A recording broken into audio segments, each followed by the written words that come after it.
നമുക്ക് watermelon juice എങ്ങനെയാണ് തയ്യാറാക്കുന്നത് നോക്കാം. ഇത് കണ്ടോ, വാട്ടർമെലൺ ഞാനിവിടെ ഇളക്കി എടുത്തിട്ടുണ്ട്. അപ്പോൾ കുരു കടന്നാലും പ്രശ്നമൊന്നുമില്ല, നമ്മളിത് അരിച്ചാണ് എടുക്കുന്നത്. അപ്പോൾ ഞാനിവിടെ 1 ഗ്ലാസ്സിനുള്ള കണക്കാണ് കാണിക്കുന്നത് കേട്ടോ. ഇത് മിക്സിയുടെ ഒരു ജാറിലേക്ക് ഇട്ട് കൊടുക്കാം. നമ്മൾ ഈ വാട്ടർമെലൺ ജ്യൂസിലേക്ക് ഒട്ടും വെള്ളം ചേർക്കത്തില്ല. കണ്ട, ഇളക്കി എടുക്കുമ്പോൾ തന്നെ അതിൽ നിന്ന് ചാറ് വരും. നല്ല കളറുള്ള വാട്ടർമെലണൊക്കെ ആണെങ്കിൽ ജ്യൂസിന് നല്ല കളറ് കിട്ടും. ഇനി ഇതിലേക്ക് 1.5 ടേബിൾ സ്പൂൺ പഞ്ചസാര ഇട്ട് കൊടുക്കാം. മധുരമൊക്കെ നിങ്ങൾക്ക് ആവശ്യത്തിന് എടുത്താൽ മതി കേട്ടോ. ഈ ജ്യൂസിന് കുറച്ച് ടേസ്റ്റ് കൂടുതൽ കിട്ടാൻ വേണ്ടിയിട്ട് ഞാനിവിടെ പകുതി നാരങ്ങ എടുത്തിട്ടുണ്ട്. ഈ നാരങ്ങ ഇതിലേക്ക് പിഴിഞ്ഞൊഴിച്ചു കൊടുക്കാം. പിന്നെ ഇതിലേക്ക് വേണ്ടിയിട്ട് ഞാൻ ഇതുപോലെ ചെറിയ ഒരു പീസ് ഇഞ്ചി എടുത്തിട്ടുണ്ട്. ഇത്രയും മതിയാവും കേട്ടോ. ഇഞ്ചി കൂടിപ്പോയാൽ ടേസ്റ്റ് നന്നാവില്ല. അപ്പം വളരെ ചെറിയൊരു കഷ്ണം മാത്രമേ നമ്മൾ ഇതിലേക്ക് ഇട്ട് കൊടുക്കാവൂ. ഇത്രയും മതിയാകും. ഇനി ഇതിലേക്ക് ഞാനിവിടെ 3 പുതിനയില എടുത്തിട്ടുണ്ട്. അതും കൂടി ഇട്ട് 2 ഐസ് ക്യൂബും കൂടി ഇട്ടിട്ട് നന്നായിട്ടൊന്ന് അടിച്ചെടുക്കാം. ഇതുപോലെ 2 ഐസ് ക്യൂബും മതിയാകും. വെള്ളം ചേർക്കരുത് കേട്ടോ.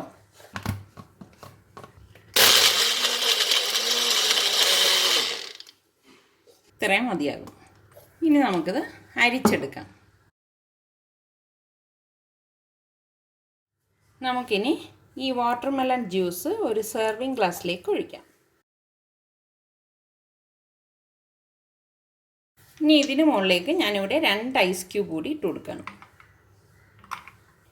ഞാൻ സബ്ജ സീഡ് ഇതുപോലെ വെള്ളത്തിലിട്ട് കുതിർത്തെടുത്ത് വെച്ചിട്ടുണ്ട്. അതും കൂടി ഇതിലേക്ക് കുറച്ചിട്ട് കൊടുക്കാം. ഇട്ടിട്ട് ഇതുപോലെ ഒന്ന് ഇളക്കി കൊടുത്താൽ മതി. ഇനി ഇതിന് മുകളിലേക്ക് ഇതുപോലെ പുതിന ലീഫ് വെച്ചിട്ട് ഡെക്കറേറ്റ് ചെയ്യാവുന്നതാണ്. അങ്ങനെ നമ്മുടെ ഈ വാട്ടർമെലൺ ജ്യൂസ് ഇവിടെ റെഡി ആയിട്ടുണ്ട്. ഇനി ഞാൻ ഉണ്ടാക്കാൻ പോകുന്നത് പച്ചമാങ്ങ ജ്യൂസാണ്. അപ്പോൾ ഇതുപോലെ വിളഞ്ഞ പച്ചമാങ്ങ വേണം നമ്മൾ ഈ ജ്യൂസിനായിട്ട് എടുക്കേണ്ടത്.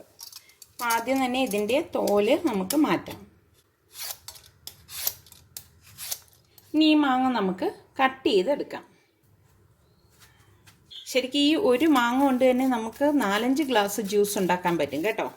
ഇത്രയും മതിയാകും. ഇതിനെ ഇനി ഇത് അരച്ചെടുക്കാൻ സൗകര്യത്തിന് ചെറിയ ചെറിയ പീസായിട്ട് കട്ട് ചെയ്തിട്ട് കൊടുക്കാം.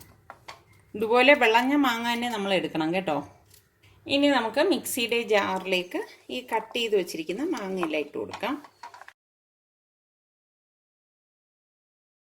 ഈ മാങ്ങയിലേക്ക് ഞാനിവിടെ കുറച്ച് പച്ചമുളക് കൂടി ഇട്ട് കൊടുക്കുകയാണ്. കണ്ടോ, ഇത്രയും മതിയാകും. ഒരുപാട് ഇടണ്ട കേട്ടോ. ഒരു നുള്ളു ഉപ്പിട്ട് കൊടുക്കാം. 3 ടേബിൾ സ്പൂൺ പഞ്ചസാരയിലേക്ക് ഇട്ട് കൊടുക്കാം. അതുപോലെ തന്നെ 2 ക്യൂബ് ഐസും കുറച്ച് വെള്ളം ഒഴിച്ച് ഇത് അടിച്ചെടുക്കാം. കുറച്ച് വെള്ളം ഒഴിച്ചിട്ട് നമ്മളിത് അടിച്ചെടുത്താൽ മതി കേട്ടോ. ഏകദേശം ഒരു 1/4 കപ്പ് വെള്ളം ഒഴിച്ചിട്ട് അടിച്ചിട്ട് പിന്നെ നമുക്ക് പാകത്തിനുള്ള വെള്ളം ചേർത്ത് കൊടുക്കാം. ഇത്രയും മതിയാകും. ഇനി ഇത് അരിച്ചെടുക്കാം. ഈ ജ്യൂസ് നമ്മൾ അരിച്ച് തന്നെ എടുക്കണം കേട്ടോ. ഇതിലേക്ക് ഇനി 1 ഗ്ലാസ് വെള്ളം കൂടി ഒഴിച്ചു കൊടുക്കാം.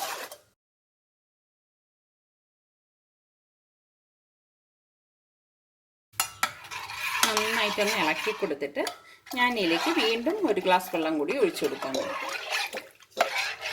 ഏകദേശം ഒരു 4 ഗ്ലാസോളം വെള്ളം നമുക്ക് ഈ ഒരു മാങ്ങയിൽ ചേർക്കാൻ പറ്റും കേട്ടോ. അപ്പം നമുക്കിനി അടിച്ചു വെച്ചിരിക്കുന്ന റോ മാംഗോ ജ്യൂസ് ഗ്ലാസ്സിലൊഴിച്ച് ഐസ് ക്യൂബ് ഇട്ട് എടുക്കാം. ഞാൻ ഇതുപോലെ തന്നെ 2 ഐസ് ക്യൂബാണ് എടുത്തിരിക്കുന്നത്. അതിട്ട് കൊടുക്കാം. പച്ചമുളക് ഇതുപോലെ വട്ടത്തിലരിഞ്ഞത് ഇതിന് മുകളിലേക്ക് ഇട്ടിട്ട് സെർവ് ചെയ്യാവുന്നതാണ്. പിന്നെ ഇതിലേക്ക് വേണമെങ്കിൽ നമുക്ക് കുറച്ച് സബ്ജ സീഡ് കൂടി ഇട്ട് കൊടുക്കാം കേട്ടോ. ഇതൊക്കെ ഓപ്ഷണലാണ്. നിങ്ങൾക്ക് താല്പര്യമാണെങ്കിൽ മാത്രം ഇട്ട് കൊടുത്താൽ മതി. അതും കൂടി ഇടുമ്പോൾ ഒരു പ്രത്യേക ടേസ്റ്റാണ്. നന്നായിട്ടൊന്ന് ഇളക്കി കൊടുത്താൽ മതി. അപ്പം നമ്മുടെ റോ മാംഗോ ജ്യൂസ് ഇവിടെ റെഡി ആയിട്ടുണ്ട്. അങ്ങനെ നമ്മുടെ വാട്ടർമെലൺ ജ്യൂസും റോ മാംഗോ ജ്യൂസും ഇവിടെ തയ്യാറായിട്ടുണ്ട്. അപ്പം നിങ്ങളെല്ലാവരും ഇത് ട്രൈ ചെയ്ത് നോക്കി. നിങ്ങൾക്കിത് ഇഷ്ടമാണെങ്കിൽ ഇതിൻ്റെ ലിങ്ക് ഷെയർ ചെയ്യാനും ലൈക്ക് ചെയ്യാനും കമൻറ്റ് ചെയ്യാനും മറക്കരുതേ. അതുപോലെ തന്നെ സലു കിച്ചൻ സബ്സ്ക്രൈബ് ചെയ്തിട്ടില്ലാത്തവരുണ്ടെങ്കിൽ ഈസി റെസിപ്പികൾക്കായി സലു കിച്ചൻ സബ്സ്ക്രൈബ് ചെയ്യുകയും വേണം കേട്ടോ.